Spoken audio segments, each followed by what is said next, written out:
Hello, this is the Red Riot Robot, bringing you Logging November 2025. This month I actually played a lot of games, so much so that I'm going to have to split the lightning round into 3 lightning rounds covering different types of genres. So look forward to that. Without further ado, let's get into it. The first game that I played was Absolum. This is the other beat-em-up action roguelike type game outside of Hades 2, and it's doing quite a bit different. I will say that this game probably doesn't have as interesting of a story as the Hades games, but that's fine. It has its own stuff going on. The biggest thing is that 1, it has co-op, and 2, it's a more classically designed arcade beat 'em up, which I feel I've been seeing more and more of those, especially after the quality we got with like Streets of Rage and the new Teenage Mutant Ninja Turtles game. And this is made by at least one of the teams that worked on those. It's partially made by Dotemu and published by them, and they are the ones that made the Teenage Mutant Ninja Turtles game and the Streets of Rage 4 game, which are both fantastic. If you like Absolum, I definitely recommend those games as well. Absolum does have a few things that I think it separates from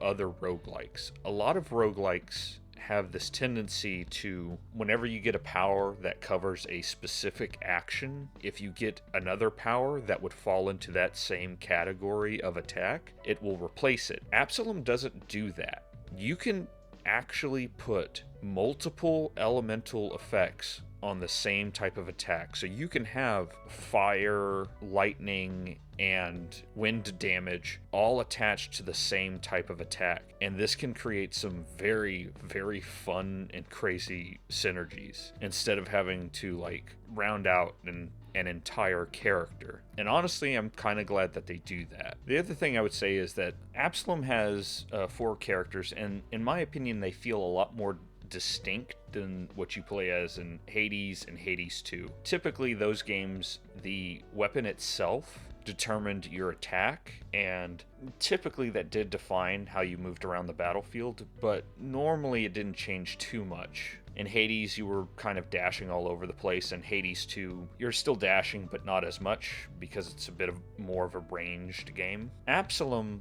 the characters you play as change how you approach combat in a multitude of ways. For example, the dwarf, Carl, has the ability to pick up enemies and move with them.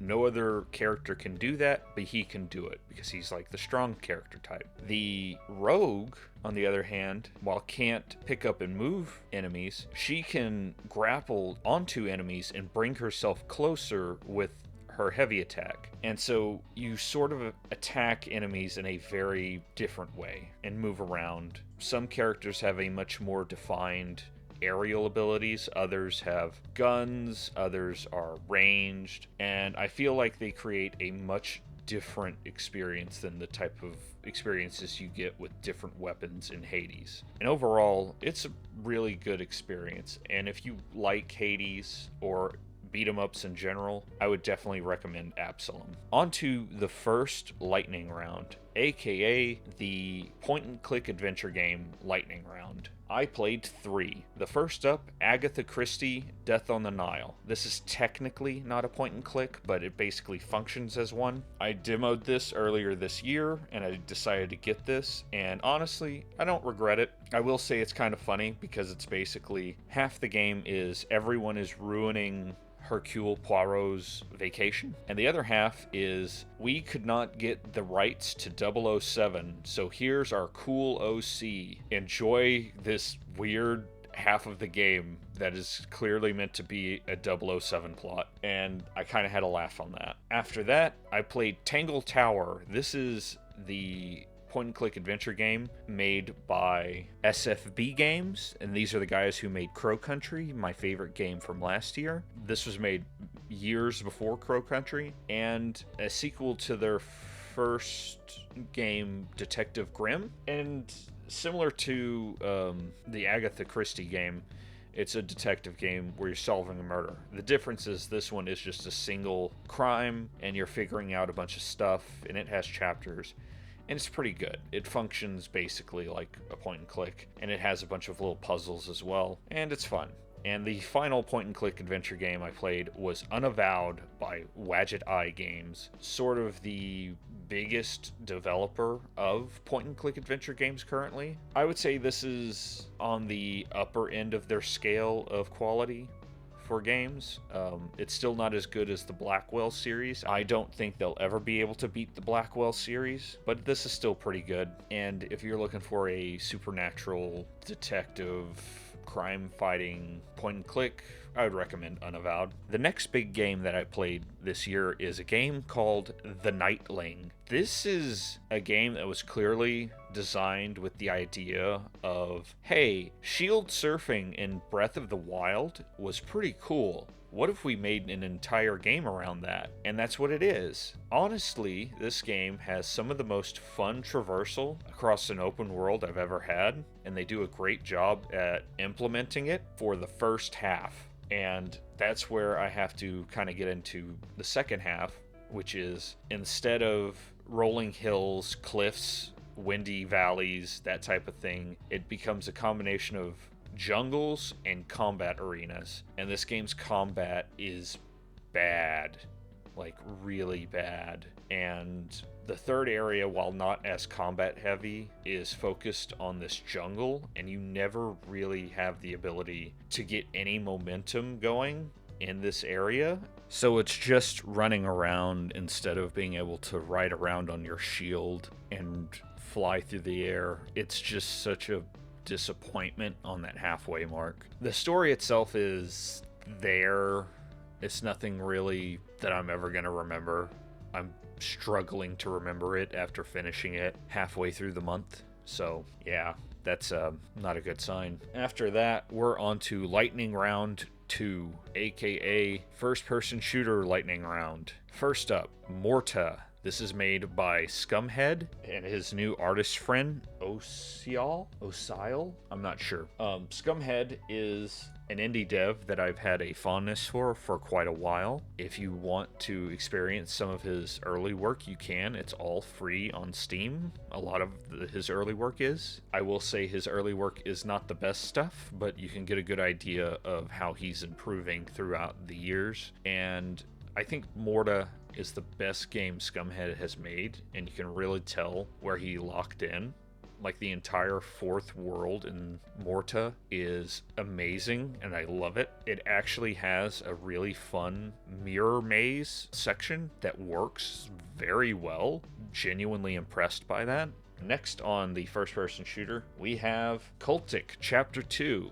Cultic was one of the best of the boomer shooters we got in recent years, and Chapter 2 finally got finished, and I played it, and it's amazing. I highly recommend playing Cultic Chapter 1 and 2. It is genuinely some of the best first-person shooting I've played in a long while, especially if you like blood. After that, I played Metal Eden. This is made by the devs of Ruiner. This game's kind of rough. I think they bit off a bit more than they could chew with this. It's a weird mixture of what I will say Doom Eternal and Titanfall 2, and I don't think they ever 100% got the gameplay down. It's still pretty good, but I don't know, there was just something missing to it while I was playing. Also, there's some like UI bugs that I noticed that feels like this game needed to be in the oven for like a few more months. After that, I played Ghost Runner. I actually bought this recently in a sale because I realized that my old PC that couldn't run it, I didn't have anymore, and I could play Ghost Runner now, so I finally got to play it, and it's really fun. It's basically first person Hotline Miami, which is dope. On to the next big game, Hard West 2.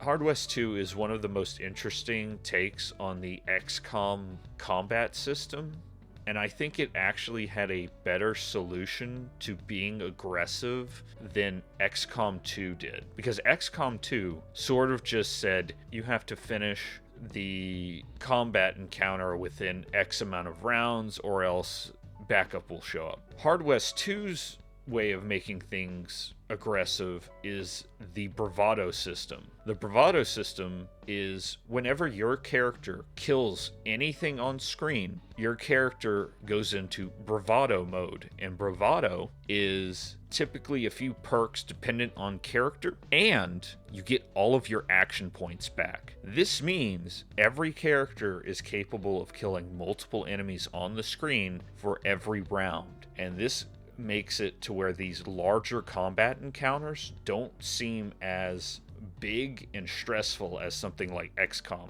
because typically like the low number of enemies for a combat encounter in Hard West 2 is like 15, and that really starts feeling like nothing, especially towards the later end of the game. There are some elements I don't like about Hard West 2, the biggest being I feel that some of the levels aren't well designed in that it wants you to go from one end of the map to the other end, and it feels like some of those levels are a bit too big. You start having the situation of one character will be on the other side of the map and like two characters are kind of left behind and they're not doing much. But if you want a more aggressive version of an XCOM game, I highly recommend checking out Hard West 2. After that, our final lightning round, and this is the Metroidvania segment. I played two. One is Gunbrella. This was published by Devolver, and it's alright. It falls into that like subgenre of Metroidvania that I call like narrative Metroidvanias. The other two that I can think of off the top of my head are like Owlboy and Iconoclasts, and I've always had some issues with these where it feels like the developers want to make a more intense narrative segment, but because it's a Metroidvania, it just doesn't quite have the pacing they want, unfortunately. And every time I play one of these games, I think, if this was a linear platformer like Celeste, it would probably be a lot better of a game in general. And that's what I kind of feel about Gunbrella. It's good, but it definitely could be better. And then I played F.I.S.T, Forged in Shadow Torch, the most redundant game title since DMC Devil May Cry. I played this because the recent Xbox partner showcase had Zoopunk, and Zoopunk is the sequel to F.I.S.T. And I had realized that I had this game in my library and said, screw it, I'll play it. It's pretty good. It's a pretty bog standard Metroidvania. The one thing it has going for itself is it has a pretty good combo system that allows you to juggle enemies and do a bunch of crazy stuff. The downside, I would say, is that this game has one of the most interesting combo systems I've seen in a Metroidvania. Unfortunately, you don't get to use it much because most mobs die before you're able to do some of these crazier combos, and most bosses are too heavy for you to lift them off the ground, and so you never get to really do these crazy combos that you actually have a mini game teach you in the game. So yeah, it's weird. I will say, based on the game, if they can get the enemies down right in Zoopunk, I think we'll have a really good game on our hands, because they have like half of the formula there. They just need to get that other half right. And that's it for Lightning Round and all of the smaller games. Let's talk about the big hotness of October and November, that is Dispatch, the game by Ad Hoc Studios, founded by former Telltale developers, specifically ones that were very important to the development of, in my opinion, their three best games: The Wolf Among Us, The Walking Dead, and Tales from the Borderland. Dispatch is probably the best version of the Telltale video game, and it is able to, one, sort of cut the fat in a lot of areas that previous games have struggled with, and two, definitely disguised some of the other problems that plague this type of game. It doesn't entirely get rid of all the problems, and I'll get into that, but this is definitely a giant step forward for this genre. I'm not going to get too much into story because it's kind of hard to talk about the story. I will just say it's good. Go check it out if you like these types of games. Otherwise, I'm going to get into sort of the mechanical aspects of this. Dispatch is split into two types of gameplay. The first is what you would definitely expect from a Telltale game, which is you're in basically cutscenes and you decide the dialogue of what your character says, and this sort of determines some things here or there. Oh, also you get the very classic in the corner, everyone liked that, or certain character didn't like that, or they will remember this. Those types of things are in this game. And while I'll say that I don't think that it has as big of a change as some people are purporting, it does have some change. Like early on in the game, you have to choose a character to fire, and that does change some things throughout the game and a very late game moment. But you can definitely tell they made the decision on those characters very easy, because those two characters that you can choose to fire from throughout the rest of the game have very minimal dialogue. In cutscenes, they might have like one or two sentences, but for the most part, they're just kind of a background set piece after that decision. They will still have some dialogue, which does hide the fact that they're not that important to the story, but you can also make the argument that they weren't that important to start with. They're two characters that aren't really defining the story, and that's fine. And I think that works for what this game is doing. You'll also have other elements of certain choices where, like, no matter what choice you do, you're going to end up fighting a certain character or something, or no matter what you do, a character will lie about you. It doesn't matter what you choose, there's no right answer. And so those are still there, but the game hides it well. If you're not like trying to do a gotcha, you won't really notice these things. Now, the second half of the gameplay is the dispatch gameplay, which is just a kind of rudimentary or very simplified version of This Is the Police. And I was surprised to learn that a lot of people didn't like this. I wouldn't say I love it, but I actually like it, because what it's done is it's replaced the segments in a Telltale game where you will wander around in an environment where you have full control of a character. And I think that this was a good choice to make, because as I said before, with those like two characters you can choose to get rid of, this is sort of where they are able to disguise it well. In the dispatch segment, it sort of gives a space for character building and filler content, because an issue with previous Telltale games is that they would try to have like these character building segments, but because the episodes were only like an hour and a half to 2 hours long, maybe an hour actually typically, there was never enough time to do it for all the characters. And this dispatch segment allows those characters to have dialogue and to actually have some amount of development, even if they're not at the forefront of the game. Malevola, the red demon chick, she's actually not that in the forefront of the game in the like choose your own adventure story.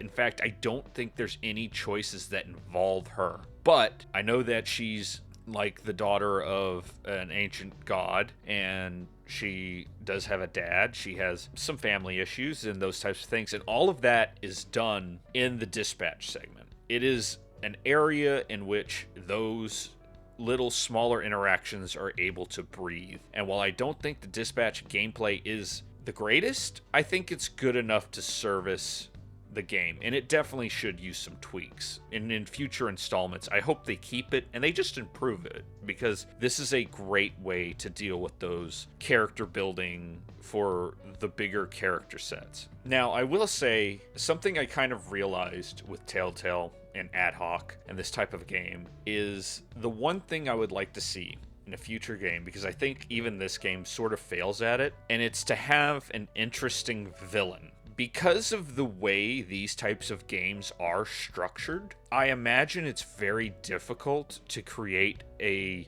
villain who has a presence, because you're basically in a story that is third-person limited, specifically the main character, and in this case, Robert Robertson's story.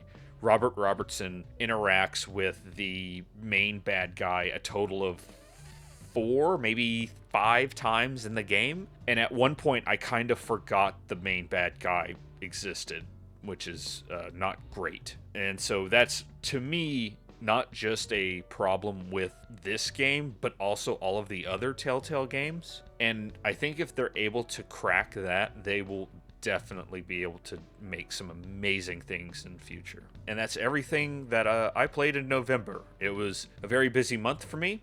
November usually is. I'm able to get a lot more done because I like to take it to catch up on a lot of old things and my backlog in general. I do not know if I'm going to have a video out outside of this one video for December. I will have a logging December coming out in January, and after that, I'm going to have some special videos that I'm going to be working on throughout this month, and I hope you look forward to those. So if I don't have a video that comes out for the rest of the year, Merry Christmas, Happy Holidays, and have a Happy New Year. And as always, thank you for watching. This is the Red Riot Robot, signing out.